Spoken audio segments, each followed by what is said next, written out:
Hello everyone, welcome back to my channel Crystal Spectre. तो guys, जैसा कि इस चैनल पे मैं हमेशा से creepy, horror and real crime documentary जैसी वीडियो लेकर आता हूँ। तो आज की जो हमारी वीडियो होने वाली है वो रियल हॉरर स्टोरी बेस होने वाली है, जिसको सुनकर तुम्हें काफ़ी ही ज़्यादा नाइट लग सकता है और नाइटमेयर आ सकते हैं। तो वीडियो को लास्ट तक देखना। मैक्सिको से ये स्टोरी आई है, द अगली बेबी बॉय।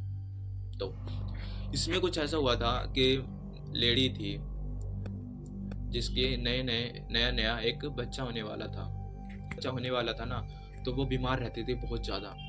जब तक उसके पेट में उसका बच्चा था ना, जब तक वो बहुत बीमार रहती थी और ढंग से खाना वगैरह कुछ नहीं खाती थी। कंडीशन थी ना, शुरू से ही बहुत ख़राब थी। जब से उसका जो बच्चा हुआ था ना, पेट में था जब से उसको वो बीमार रहती थी, वो ढंग से खाना नहीं खाती थी, वो बहुत ज़्यादा ख़राब हो चुकी थी। तो जब उसकी डिलीवरी का टाइम आया तो उसकी कंडीशन इतनी सही नहीं थी कि उसकी जो नॉर्मल डिलीवरी हो सके। तो उसकी नॉर्मल डिलीवरी नहीं हुई और उसको आईसीयू में ले जाया गया और वहाँ पर उसकी ऑपरेशन करके, यानी उसका पेट काट कर उसका बच्चा निकाला गया। और उस टाइम पे उसकी कंडीशन इतनी ख़राब थी कि या तो वो बच सकती थी या फिर उसका बच्चा। पर डॉक्टर ने कोशिश करी दोनों को बचाने की, पर उसकी माँ का जब ऑपरेशन करके उसके पेट में से उसका बच्चा निकाला गया तो उसकी माँ की भी डेथ हो चुकी थी और उसके बच्चे की भी डेथ हो चुकी थी। डॉक्टर ने कंफर्म कर दिया था कि दोनों की डेथ हो चुकी है और दोनों डेड हो चुके हैं। तो क्या होता है कि जो उसका जो बच्चा हुआ था ना, बहुत ही अगली था। बहुत उसका जो रंग था वो काफ़ी ज़्यादा काला पड़ चुका था। उसके जो होठ थे पूरे सिकुड़ चुके थे। जो उसका फेस था वो किसी ओल्ड मैन जैसा था। उसकी शक्ल पे झुर्रियाँ थी, जैसे वो 160 170 साल का कोई ओल्ड मैन हो, वैसे उसकी फेस था। मेरा भाई रोए काँप रहे हैं सुनाते टाइम ये स्टोरी, सच्ची बता रहा हूँ। बहुत फट रही है, मैं अकेला हूँ इस घर में, बहुत फट रही है स्टोरी सुनाते टाइम। तो क्या होता है, उसका जो फेस है बहुत ज़्यादा, समझो कि इतना क्रीपी था कोई। तो और उसकी उम्र, मतलब वो नया नया बॉर्न हुआ था और उसकी डेथ हो चुकी थी। और जो उसका फेस था वो किसी ओल्ड मैन जैसे था। वो 170 से 180 साल की उम्र का लग रहा था। उसका फेस देखकर वो बहुत काला पड़ चुका था उसका चेहरा। और उसकी जो मदर थी उसकी भी डेथ हो चुकी थी। तो क्या होता है, जो नर्स थी जो उस हॉस्पिटल की, वो क्या करती है, उस बच्चे को उठाकर दूसरे रूम में रख देती है। 3-4 नर्स थी, वो तीनों जाती है और उसको दूसरे रूम में रख देती है। फिर उसी के बारे में वो नर्स बात कर रही होती है कि ये बेबी कैसा है, इसकी फेस कैसी है, ये दिखने में कितना डरावना है, कितना अगली है, कैसा बच्चा है ये, शुक्र हुआ ये मर गया, डेथ होगी इसकी, शुक्र हुआ कि ये मर गया, डेथ होगी, अच्छा हुआ ये जिंदा नहीं रहा, इसने जन्म नहीं लिया, ना तो ये बहुत लोगों को डराता। उसका फेस पे उसकी मजाक बना रहे थे, कह रहे थे कि ये बहुत काला है, इसका जो फेस है 170 से 180 साल के बुढ़े की तरह लग रहा है, किसी ओल्ड मैन की तरह इसका फेस लग रहा है। तो वो सब ऐसे ही उसका मजाक बना रहे थे। तो एकदम से उस बच्चे की आँख खुली और उसने कहा कि मैं अगली ज़रूर हो सकता हूँ, मैं काला ज़रूर हो सकता हूँ, पर जो तुम्हारे साथ हो सकता है वो तुम्हें खुद नहीं पता कि तुम्हारे साथ क्या हो सकता है। गुरुवार गुरुवार के ठीक 3 बजे तुम्हारे साथ कुछ बुरा हो सकता है। उसने कुछ बताया नहीं और वो वहीं पर उसकी आंखें बंद होगी, जैसे कि उसकी डेथ होगी। पर वो बच्चा, उसकी डेथ हो गई थी उस बच्चे की, फिर भी वो उठ के बोला।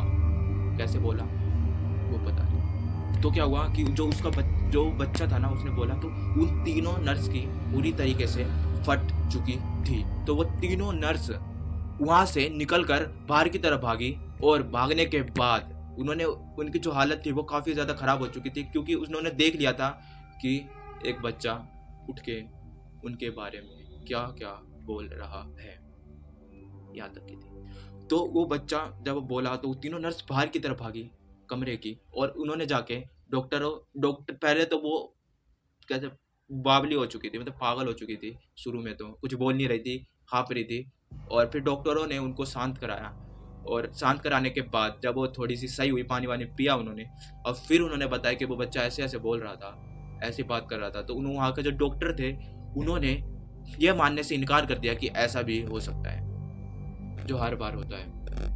डॉक्टर ने मानना मना कर दिया और तीनों की कंडीशन देखते हुए तीनों को छुट्टी दे दी। तीनों को 3-3 दिन की छुट्टी दे दी। और फिर उनको, जब वो वैसे नर्स थी तो उनको भी लगा कि हमारी कोई दिमागी हालत खराब होगी, ब्रेन डैमेज हो चुका होगा, इसलिए उन्होंने जाकर एक साइकेट्रिस्ट को दिखाया।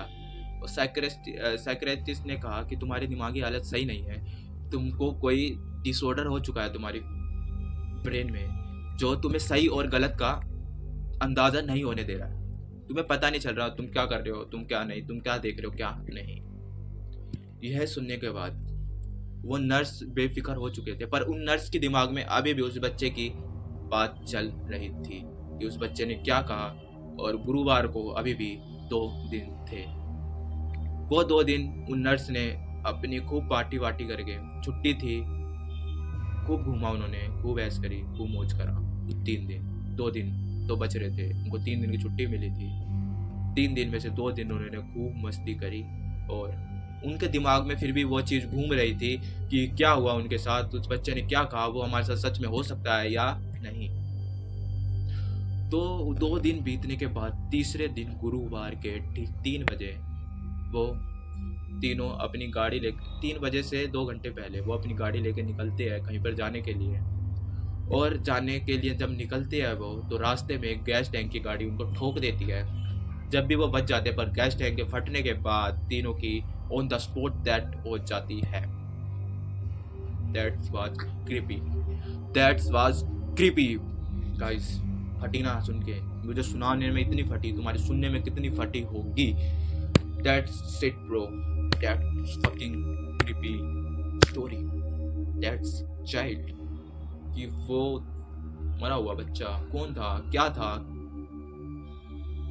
क्या उसकी कंडीशन थी, और किसी का मजाक क्यों बनाया जा रहा था। इससे गाइज एक सीख मिलती है कि किसी का मजाक मत बनाओ, कि तुम्हारे साथ भी वो चीज़ हो जाए। That's it guys. तो बहुत होगी। तो तुम्हें कैसी लगी है स्टोरी, कमेंट में बताना। चैनल पे नए, चैनल को सब्सक्राइब करना। मैं मिलूंगा आपको नेक्स्ट वीडियो में, तब तक के लिए बाय बाय।